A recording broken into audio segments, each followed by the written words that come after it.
Hey, it's Mr. Keys, and today we're starting a new series on drums. Arguably, drums are the most important aspect of popular music today. In this series, we'll explore the role of drums and how the individual elements work together to form a beat. Keep in mind that I'm using Logic Pro 10 for all of these videos, but almost all of the things taught in these videos are transferable to other apps like Pro Tools, Cubase, FL Studio, and more. The first thing that we need to do is select a drum kit. I'm going to choose one from the drum kit category in Logic. I've chosen one called Detroit Garage.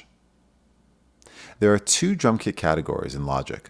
One is for acoustic drums, meaning that they sound like real drum kits that a drummer would play with drumsticks. And the others are electronic drum kits, found in the electronic drum kit category in Logic. Certain genres like rock use acoustic drum kits for the most part, whereas genres like trap use electronic drum kits. We can find all the drum kits in Logic by going to the library search bar right here and typing kit. There are so many drum kits in Logic that I've barely gone through half of them. You should take time to explore all the various drum kits in the program that you use. A beat is comprised of two drum elements essentially, the bass drum and the snare drum. The bass drum is frequently referred to as the kick due to the fact that the bass drum sits on the floor and a drummer hits the bass drum with a foot pedal.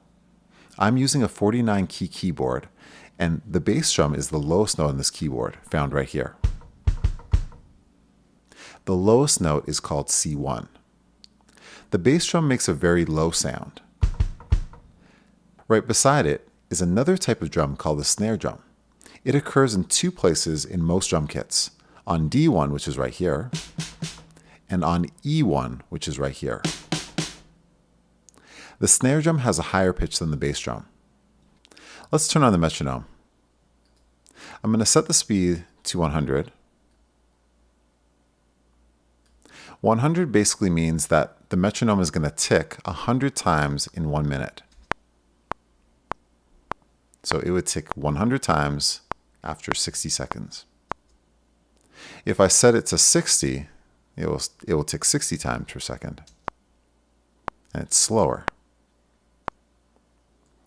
I'm going to turn on the looper. This is going to allow me to loop over and over and over within these 4 bars right here. Let's turn the metronome on. We're going to see the bar and the beat change. So we're on beat 1, beat 2. Now it's going to change the bar 2. So there's 4 beats per bar. Bar 3, 2, 3, 4. Bar 4, 2, 3, 4. Let's go over a few basic rules for making drum beats. These will be the rules that we will follow for a while.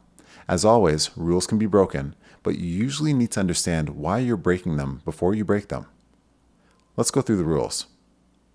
Rule number 1. The bass drum always comes on beat 1. The bass drum can and should be played in other locations for each bar, but it always needs to come on beat 1 at the very least. Rule number 2. The snare drum always comes on beat 2 and beat 4. In most drum beat styles, the bass drum and the snare drum are never played together at the same time. We're going to use some boxes to represent bars and beats. So I'm going to draw a box right here.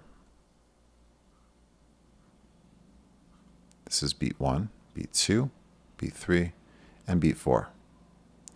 So like we said before, the bass drum has to come here, the snare drum comes here, and the snare drum also comes on beat 4. So let's make a beat. So if I turn the metronome on, I'm going to play this beat. So here we go. So 1, 2, 3, 4. 1, 2, 3, 4.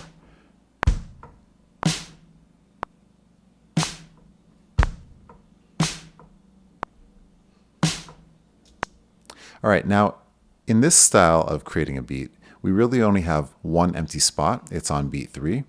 So if we want to put something here, it's going to be a bass drum. So now we've kind of added one extra thing. So this is how it looks. 1, 2, 3, 4. 1, 2, 3, 4.